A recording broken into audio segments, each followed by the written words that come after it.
Karag! Welcome back to my vlog. Isang magandang gabi sa inyong lahat. Mula dito sa Lasak City. Wala muna tayong menopausal fashion distraction look dahil very distraction din ang mga chikahan ngayon na pinag-uusapan, pinagchichismisan ng mga active na mga chismoso at mga chismosa sa social media habang naghihintay ako ng mga kaganapan dito sa MUPH 2026 sa preliminary competition na kung saan napanood natin kahapon ang pa-evening gown segment nila na grabe na syakit galore din tayong mga fans, mga chismoso at mga chismosa na nag-aabang sana kung bongga ba yung makikita natin. But sad to say, lahat, siguro, hindi naman lahat, kadalasan sa atin is inantok. Kadalasan sa atin gusto na magdala ng flashlight dahil sa naging pa-stage, sa naging production. So, habang namamasyal ako kanina mga karag-karag sa ating mga kapitbahay kung ano yung magiging reaction nila, ay of course, very valid yung mga ano nila, hanas nila mga karag-karag. Wala akong magiging komento, kundi nako, suportado ko sila sa puntong ito sa kanilang pagkachismosa. Dahil nga mga karag-karag, what happened daw sa powerhouse country na hindi daw makaprovide ng grandest na production? Why always daw na very dull yung moment sa production sa MUPH pageant? Ambot lang po. Hirap sagutin dahil ang makasagot lang talaga niyan is ang MUPH organization, di ba? What happened daw sa more than 40 or less than 40 na mga sponsor? Bakit daw hindi binigyan ng hustisya ang preliminary production ng MUPH 2026? Ambot lang po. Di ba? Kasi nakikita naman natin eh. So kung laitin nila yung production natin, ay di, wala na tayong magawa kundi i-accept. Ano magiging reaction ko? The floor is yours. The floor is yours. Doon sa naman to inilisa kuragan. Pati dingding, pati sahig, pati bubong. Kung laitin nyo ang MUPH production na, it's all yours. Mga kamortal na may mga kaaway na mga kapitbahay.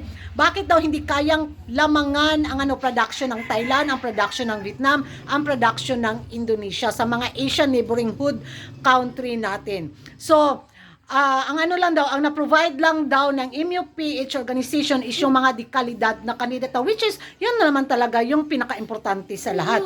Yung bonggang production is, bonus na lang yun, di ba? Siguro, may dahilan si Mama J at ang MUPH organization, kasi yung hinahanap talaga nila is yung kalidad na kandidata, hindi yung kalidad na production. Kasi, taon-taon naman talaga, di ba?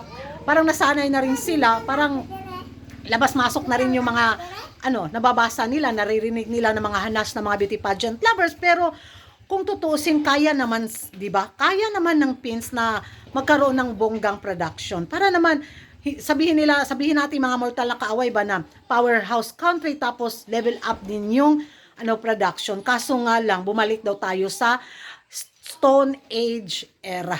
Ngayon yung nila. Bahala na sila Kamu na like ka-stress. Kami wala na.